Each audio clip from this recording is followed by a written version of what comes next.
Va, venga, yo soy Magí, voy a empezar yo ahora la presentación, que ahora empezaré a compartir. Yo soy investigador de la unidad de robótica, como Fran.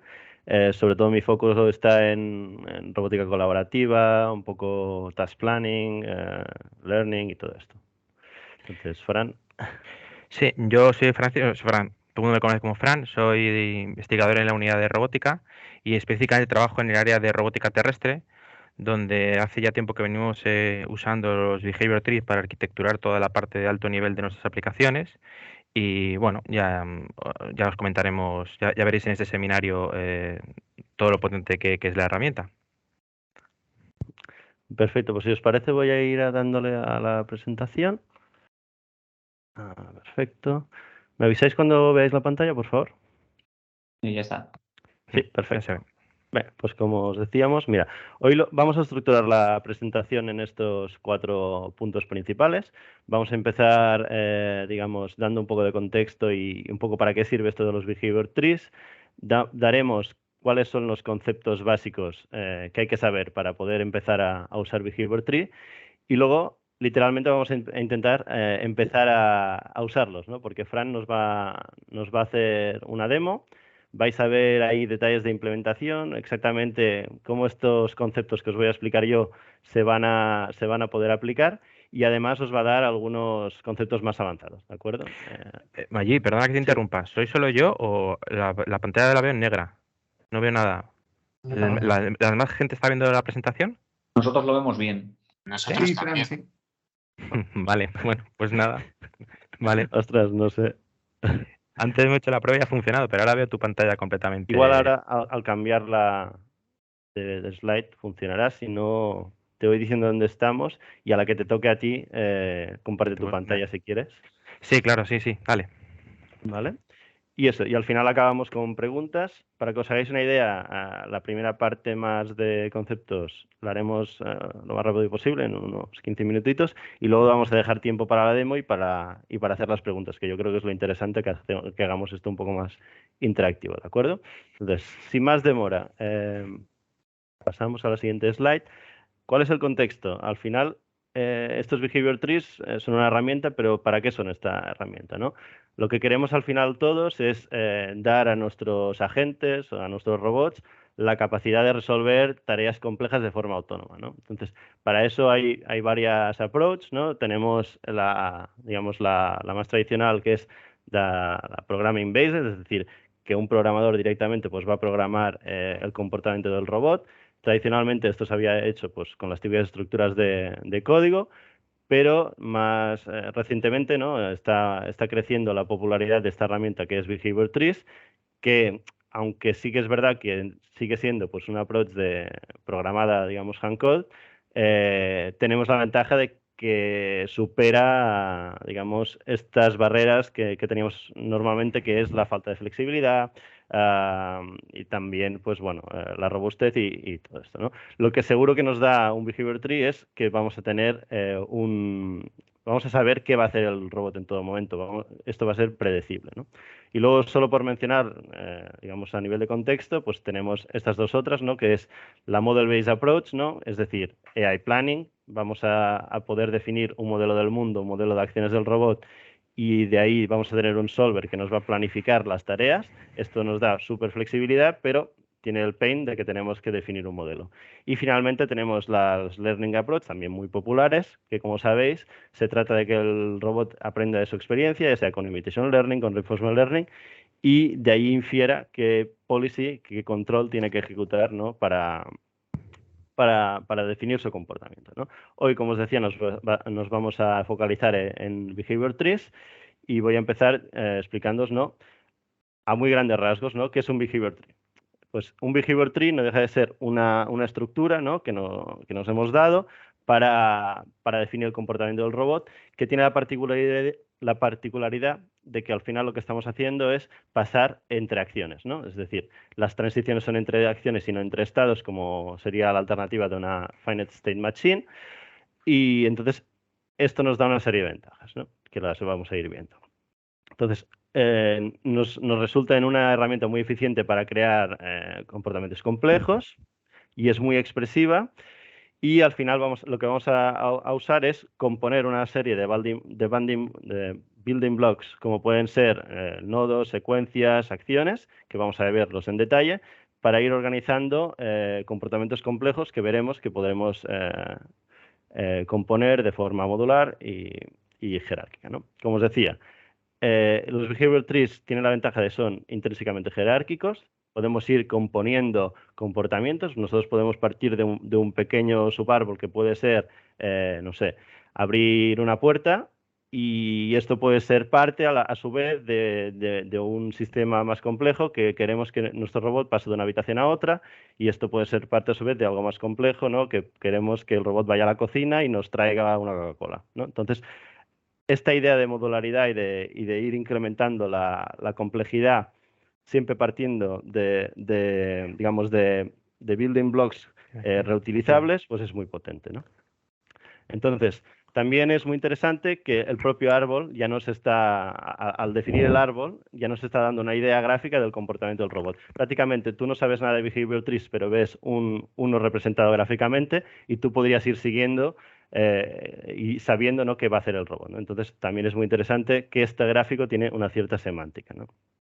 Y finalmente, algo que nosotros nos gusta destacar también es esta separation of concerns, es decir, que nosotros podemos tener a alguien dedicado a diseñar los comportamientos y no preocuparse, o sí que tener unas ciertas nociones, porque evidentemente es necesario, pero no preocuparse mucho de la implementación concreta de cada nodo, ¿no? Es decir, no nos hace falta un gran experto en planificación de movimientos para definir el comportamiento de un robot, ¿no? Entonces, ahí también hace que la herramienta sea muy potente. Entonces, en concreto, evidentemente, Behavior Tree se puede implementar de muchísimas maneras. Nosotros os explicamos esta, que es en C++. No os voy a extender a dar detalles ahora concretos sobre esta librería, porque es más fácil que directamente lo veáis en la demo con Fran. Pero sí que comentar que tenemos una librería que es el core, que está en C++, y luego tenemos un editor gráfico que es Groot, que nos ayuda a definir los comportamientos, ¿de acuerdo? Entonces, conceptos básicos, ¿no? O sea, un árbol empieza, y me voy a ir hacia atrás y hacia adelante para ir enseñándoos el gráfico, empieza desde un root node, ¿no? Desde una raíz, y nos irá lanzando una señal de tick, que básicamente lo que quiere decir es que va a viajar esta señal y va a ir encontrándose con los nodos que va viendo más abajo, y les va a ejecutar un callback, ¿no? Una pieza de código que nos va a devolver algo, ¿no? Después de hacer las operaciones que sean pertinentes, ¿no? Y este devolver algo, al final, son tres cosas, ¿no? Puede ser success, failure o running, ¿no? Se explican por sí solos. Si ha salido bien la operación que tuviera que hacer, nos va a devolver success. Si ha salido mal, failure. Y en el caso específico de un tipo de acciones que son asíncronas, que las vamos a ver más adelante, nos va a poder devolver running, es decir, que aún se está ejecutando el proceso que sea que estemos ejecutando, ¿no? Entonces, vamos a tener nodos del árbol que van a tener hijos, es decir, y entonces se va a ir propagando esta señal de tick de la que hablábamos según las reglas de este nodo, y al final llegaremos a nodos hoja, digamos, que ya no tienen hijos y al final son los que ejecutan una acción concreta, como puede ser abrir el gripper, ¿no? Y entonces, para acabar de tener el concepto general, es importante saber que hay una manera de interconectar entre nodos, digamos, un flow de datos, ¿no? Es decir, nosotros podemos querer guardar cierta información fuera de un nodo y podérsela comunicar a otro nodo o a otro subárbol, ¿no? Y para eso tenemos lo que se llama Blackboard, que no deja de ser un sistema de almacenamiento con una clave y un valor, al que pueden acceder los nodos mediante unos puertos de conexión que tendrán o inputs o outputs, ¿no? Entonces nosotros podemos querer encontrar una localización y esta localización pasársela por el puerto a un nodo que nos va a llevar allí. Entonces, este flow de información se controla muy fácilmente con esta Blackboard, ¿de acuerdo? Siguiente. Entonces, como os decía, tenemos varios tipos de nodos, que básicamente tenemos los nodos de control de flujo, ¿no? Que básicamente pueden ser secuencias o fallbacks, que ahora los veremos. Nodos de decoración, que nos van a alterar el resultado o nos van a hacer llamar un nodo más de una vez. Nodos de condición, que se explican también solos, es decir, si una condición se cumple, nos va a devolver success y si no, pues failure. Y los nodos de acción, que son los que propiamente van a ejecutar alguna acción, ¿no? Y como os decía, estas pueden ser síncronas o asíncronas. Síncronas las vamos a usar siempre que queramos hacer una acción que no sea muy time consuming, como puede ser, no sé, chequear la batería de un robot, que esto es rápido, pero cuando nos vayamos a una acción que realmente va a requerir un cierto tiempo, como por ejemplo estamos moviendo el brazo de una posición a la otra y esto va a tardar unos segundos, pues a lo mejor nos interesa devolver running, y al devolver running lo que vamos a hacer es devolverle el control al árbol, ¿no? Y veremos luego qué vamos a hacer con este control. Porque, por ejemplo, si estamos moviendo el brazo de un sitio al otro, a lo mejor nos interesa estar comprobando constantemente que no hay colisiones en el camino que hayan sucedido en runtime, ¿no? Entonces, si hubiera una colisión, lo que vamos a querer conseguir con nuestro árbol de comportamiento es parar el brazo y no seguir ejecutando esta acción larga, ¿no? Entonces, este concepto de acciones síncronas y asíncronas va a ser importante para definir los comportamientos complejos del robot. Entonces, rápidamente, algunas estructuras de control. La secuencia es la más básica, también se explica sola, ¿no? La secuencia a su nivel más básico lo que hace es empezar por el primer nodo, el de la izquierda, y va saltando al siguiente, si y solo si, digamos, el resultado de este nodo es positivo. Si en este ejemplo de aquí hemos podido abrir la nevera, entonces vamos a poder coger la cerveza y entonces vamos a poder cerrar la nevera, ¿no? Entonces, siempre que va haciendo success, podemos seguir. En el momento que una de estas cajitas nos da failure, la secuencia se interrumpe, da failure y sube hacia arriba este failure, y entonces, digamos, el árbol ya estará definido para manejar que aquí ha habido un error, ¿no? Un detalle importante que voy a hablar aquí es este tipo de secuencias, que es reactive sequence, que nos sirve mucho para cuando tenemos hijos que nos pueden devolver running. Ahora imaginaros que aquí en vez de open fridge, y luego vamos a ver un ejemplo, pero imaginaros que en vez de open fridge es check collisions, y aquí tenemos grab beer, y que grab beer, pues como os decía, es un movimiento que tenemos que hacer y que podría implicar que en algún momento de este movimiento, que es largo de hacer, podamos tener las colisiones con una persona que quiera también, por ejemplo, acceder a la nevera, ¿no? Entonces, aquí lo que estaremos mirando siempre es con una reactive sequence, aunque este nodo, el primero, ya haya sido chequeado una vez, siempre vamos a volver a chequearlo porque es este comportamiento reactivo, ¿no? Entonces, es muy interesante para otras aplicaciones. Luego, Fran nos dará un ejemplo más concreto también. Otra estructura de control muy importante, al menos a mi parecer, es el fallback. Aquí, en lugar de... O sea, es un poco el inverso de una secuencia, para que nos hagamos la idea. Lo que conseguimos es, cuando se llama un nodo, el primer nodo, si falla este nodo, vamos a pasar al siguiente. Es decir, antes, si nos fallaba un nodo, reportábamos que toda la secuencia era inválida. Aquí es al revés. Aquí, si falla un nodo, es cuando pasamos al siguiente. Es decir, lo que estamos probando aquí son varias estrategias para hacer una misma cosa. Y entonces, en el momento que una de ellas ya nos devuelve éxito, entonces salimos del fallback con un éxito. Entonces, sí que es verdad que si agotamos todas nuestras opciones y todas han devuelto failure, pues al final, obviamente, pues el fallback también va a devolver failure. ¿De acuerdo? Siguiente. Aquí los nodos de decoración, no me voy a extender mucho un poco por el tiempo, pero bueno, básicamente aquí podemos alterar el resultado de una manera muy sencilla y muy gráfica del comportamiento de nuestros nodos, ¿no? Por ejemplo, aquí tenemos un nodo de inversión que básicamente, si su hijo devuelve true, nos va a devolver false, y al revés, ¿no? O for success o repeat, ¿no? Los repeat o los retry until successful son bastante útiles porque, bueno, pues a lo mejor vamos a intentar abrir un cajón varias veces y le vamos a dar varias oportunidades, ¿no? Y esto nos lo va a permitir estos decoradores, ¿no? Y entonces yo voy a acabar aquí. Os he dado ahora digamos, los conceptos más básicos, y ahora a lo mejor los tenéis todos aquí un poco en la cabeza, pero ahora Fran os lo va a aterrizar en una demo y os va a explicar un poco cómo vamos a poder implementar estos comportamientos. Fran, te lanzo yo la diapositiva, pero si quieres a partir de ahora comparte tú la pantalla, que así vas a tener tú el control. Es verdad, estaba silenciado. Comparto yo, sí. Perfecto. Vale. ¿Me avisáis cuando veis la pantalla, por favor? Yo ya la veo. Sí, estoy viendo ahora aquí. Sí, la vemos. Vale.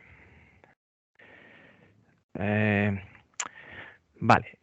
Al final, a mí la charla, ya veréis que ahora voy a hacer una demostración que está basada es un ejemplo de juguete, pero a mí lo que me gustaría, si tuviésemos que aterrizar algunos conceptos básicos de los árboles, en realidad son: esta librería es un Lego, es la mejor imagen que se me ocurre, es la librería da piezas, da una serie de nodos, todos en algún momento hemos hecho aplicaciones donde hemos tenido que programar máquinas de estados que son súper potentes y tienen un problema, y es que a nivel mental, cuando uno ve una máquina de estados, a veces hay tantos estados que no es fácil entender o trasladar ese modelo al modelo mental, al entendimiento de cómo funciona nuestro cerebro. Entonces, los árboles son estupendos porque esta jerarquía que te impone el árbol, que a la vez también te impone algunas limitaciones, es fenomenal porque se ve todo de una manera secuenciada.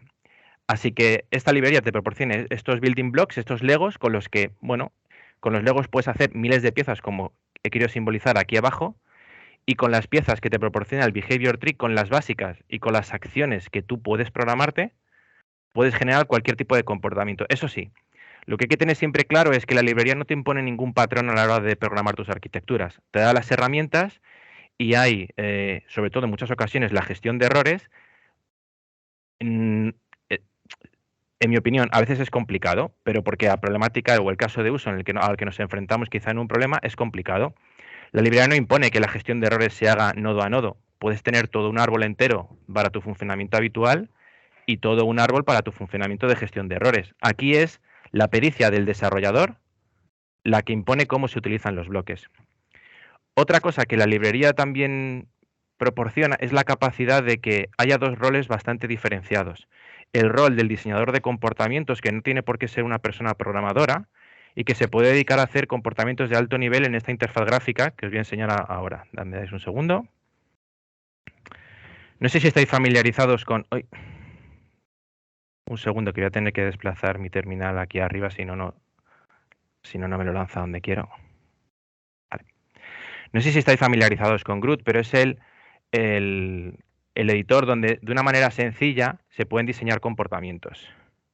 El editor partiría de una forma tal como esta, y aquí ves en la paleta de la izquierda las secuencias que una persona podría empezar a utilizar directamente, ¿ve? Y de una forma sencilla, un diseñador, que repito, no tiene por qué ser un programador, puede hacer estos diagramas de alto nivel de cómo se arquitectura. No sé si ha quedado claro durante la exposición, pero hay dos mundos. Está el mundo del comportamiento, diseñado con esta herramienta y que queda plasmado. Y perdonad si queda poco arquitectura en la presentación, pero voy a ir saltando entre la presentación, mi editor de código, porque creo que así se van a entender mejor los conceptos. Lo que un desarrollador hace a nivel del programa este de Groot, queda todo plasmado en un XML, que es entendible, es estructurado, e incluso alguien que leyese esto, con un poco de entrenamiento, puede ver claramente una asociación entre esto y la imagen. Bueno, os voy a cargar ya el árbol del proyecto y así veis el ejemplo. Este árbol que veis aquí, que es un ejemplo de juguete que ahora comentaré qué es, se traslada básicamente a esto, y uno puede claramente leer aquí qué es lo que está sucediendo del mismo modo que lo podría ver aquí. Y como veis, la propia jerarquía que impone el árbol hace que sea entendible qué es lo que está sucediendo, cosa que en ocasiones con una máquina de estados no queda clara la secuencia en la que funcionan las cosas, por la propia naturaleza de la máquina de estados, ¿verdad? En la que se puede ir de un estado a otro en función de la entrada que haya hecho. Es autocontenido, así que de momento, hasta donde está desarrollado todo el comportamiento que se desarrolla en una aplicación, que autocontenido en el XML, con lo cual tiene sus ventajas y sus desventajas. Las ventajas es que es fácilmente compartible y la desventaja es que este fichero puede crecer infinitamente, pero ya estamos poniendo solución a cómo gestionar este tipo de cuestiones en la librería. Voy a continuar con la exposición mostrándoos el ejemplo del que quería hablaros. Y es este. Es un ejemplo de juguete. Este es un proyecto que se hizo en Eurecat que tenía que ver con el dispensado de feromonas en agricultura. En este proyecto, que es de hace bastantes años, ¿no? Se ha utilizado los behavior, pero yo me he hecho un programa de juguete para poder enseñaros con la herramienta de Groot, que os acabo de mostrar, cómo se pueden monitorizar. Porque Groot tiene esta otra capacidad, que es la de... Un segundo. Si tenéis un árbol en ejecución, el propio engine del behavior es capaz de transmitir cierta información que permite que el Groot se conecte y ver en tiempo real qué es lo que está sucediendo. De hecho, lo voy a lanzar aquí y ahora ya, que se ponga a correr la aplicación y voy sobre ella.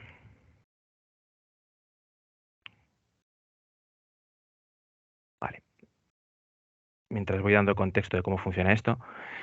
Un poco de contexto para que luego pueda meterme en cada una de las cajas. Imaginaos, en este ejemplo de juguete vamos a tener este robot que se va a ir desplazando por determinados waypoints a lo largo de esta línea, en donde a ambos lados se puede encontrar cultivo de viña, y su objetivo es posicionarse enfrente de cada uno de estos waypoints representados por los círculos rojos, hacer una reconstrucción en 3D de la planta que tiene enfrente con este escáner láser que tiene el brazo anclado, y posicionar este anillo en la zona apropiada para dispensar unas feromonas que van a evitar el crecimiento de determinados hongos que son perjudiciales para la planta. Ese es el contexto.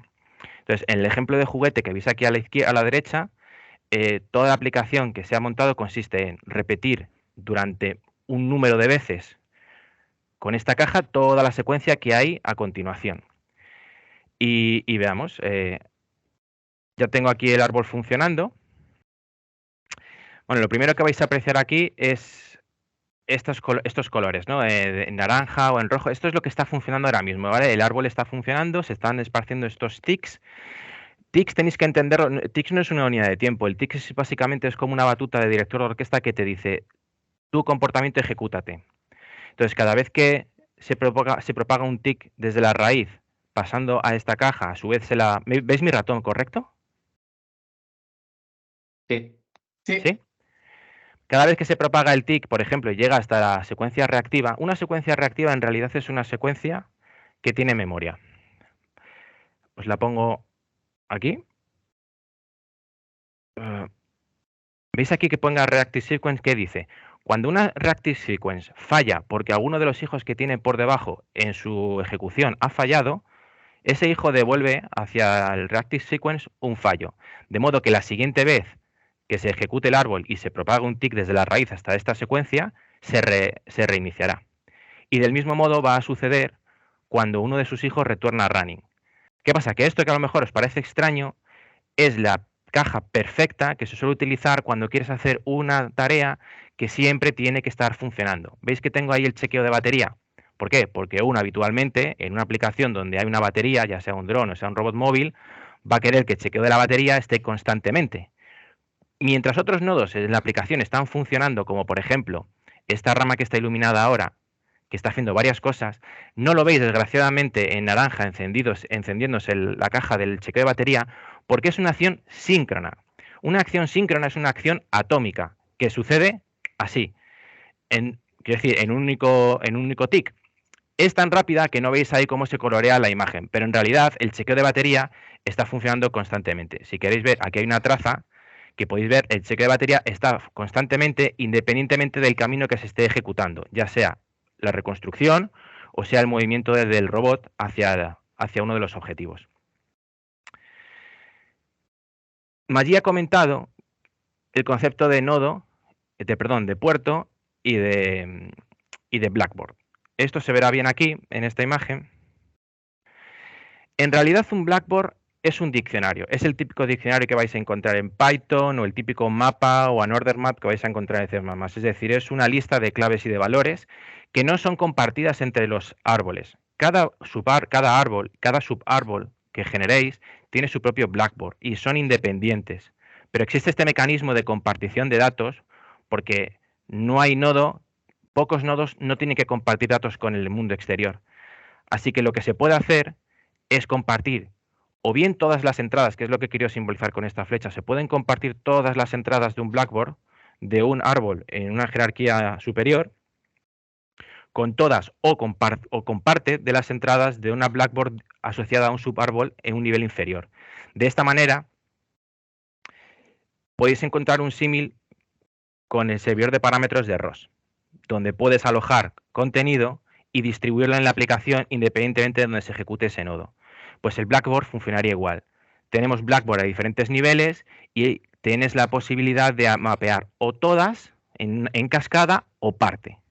Entonces aquí, en el ejemplo que estaba compartiendo con vosotros, este nodo del chequeo de la batería tiene un puerto. Un puerto, para que os hagáis una idea, es el análogo a un parámetro de entrada de una función. Una función necesita un parámetro de entrada y eso es un puerto.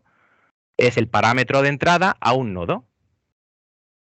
Estos puertos es un poco una dualidad, ¿vale? Como lo de la onda corpúsculo, algo así. Un puerto, os lo he descrito ahora como una variable, pero en el fondo no deja de ser un puntero.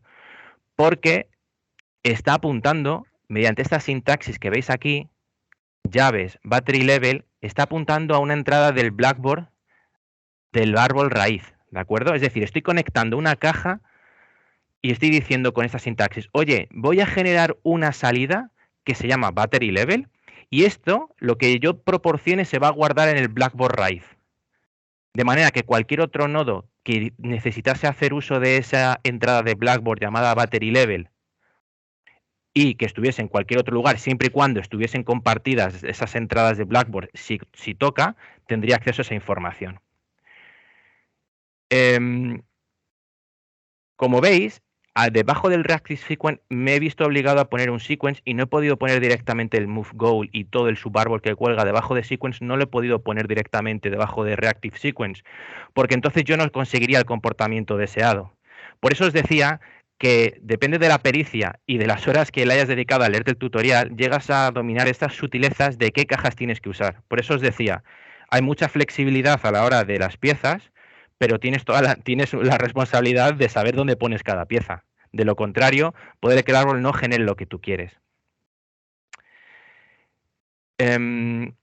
Como veis, por ejemplo, Move to Goal es un nodo interesante. Realmente los nodos más interesantes que os vais a encontrar, bajo mi punto de vista, en la librería, son aquellos que realizan acciones asíncronas.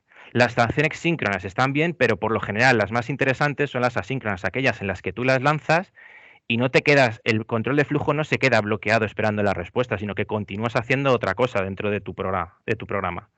Move to Goal es una de esas. Ahora os enseñaré el código de cómo está hecho. Aquí os enseño, disculpad si no es lo más recomendable enseñar código en una de estos seminarios, pero creo que es interesante ver cómo funciona una... Bueno, solo por completitud, aquí veis, esto es un ejemplo de juguete, no he querido poner demasiadas cosas para que se vea cómo es el esqueleto de un nodo síncrono. Un nodo síncrono tiene que heredar de nodo síncrono, obviamente, y tiene que tener... Lo importante es siempre proporcionar los puertos, es decir, indicar cada nodo qué variables de entrada y de salida va a generar y la función tick, que esta puede ser todo lo compleja que vuestra aplicación requiera. En este caso, como veis, es muy sencilla y he querido ocultar los detalles de la implementación que no venían al caso para la exposición. Move to Goal, por el contrario, es un nodo que, si os paráis a pensar, tiene que decirle al robot, oye, muévete tantos metros, o sea, muévete hasta el objetivo. Y cuando llegues, me avisas, pero mientras no llegues, yo tengo que hacer otras cosas. Y aquí está un poco la magia. ¿Cómo que otras cosas? Si os fijáis aquí, cuando esta caja le ha dicho, quizá mediante un servicio remoto a cualquier otro lugar, robot, muévete, esta caja devuelve el estado de running que se propaga hacia la sequence, de la sequence se propaga hasta la reactive sequence, sube, llega hasta la raíz y lo más interesante, y aquí no sé si lo explicaré bien, se sale del árbol. Salirse del árbol tiene consecuencias, porque te da a ti todo el poder de hacer otras cosas mientras esa acción que has mandado se está ejecutando. A ver si soy capaz de mostrarlo aquí. Este, que es el main de la aplicación, que es muy sencillo, yo creo que en el 95% de las ocasiones en las que desarrolles con un behavior vas a tener al final un bucle como este.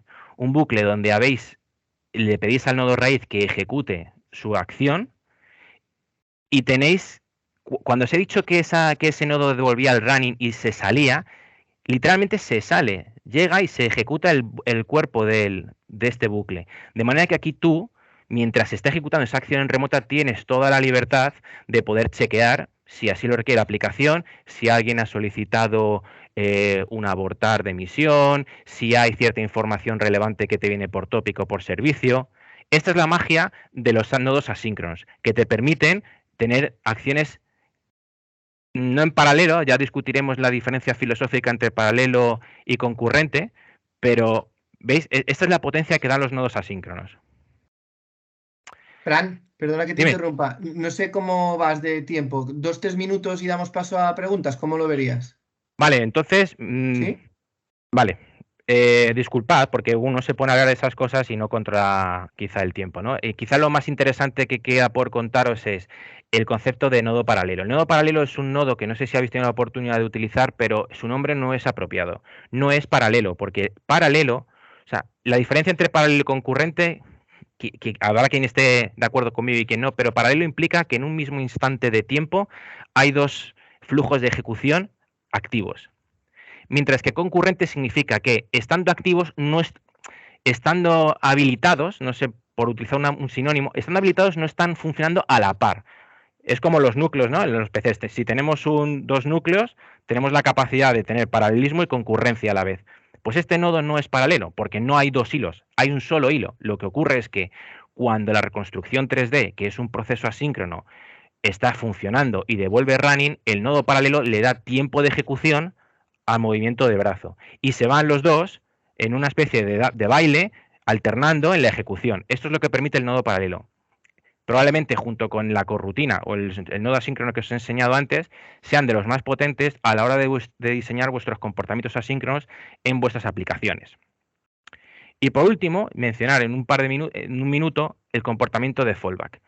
Mientras que la secuencia es algo que se tiene que ejecutar, como su propio nombre indica, en una cascada lineal, el fallback es un comportamiento de ejecuta, en este caso, el reporte de error siempre y cuando la primera de las cajas no haya salido con éxito. Entonces, como os digo, aquí, para gustos los colores, habrá quien prefiera hacer una estrategia como la que os he enseñado aquí, de gestión de errores nodo a nodo, fallo, gestiono con un fallback su correspondiente gestión de errores, y habrá quien prefiera tener todo un subárbol completo, a la derecha, por ejemplo, que gestione todos los errores. Como os decía al principio, si las dos ideas que yo quería transmitiros en esta sesión son, es muy potente, es muy entendible, pero la propia potencia de la herramienta hace que a veces pueda ser un poco tricky a la hora de diseñar vuestros comportamientos porque tenéis mucha flexibilidad.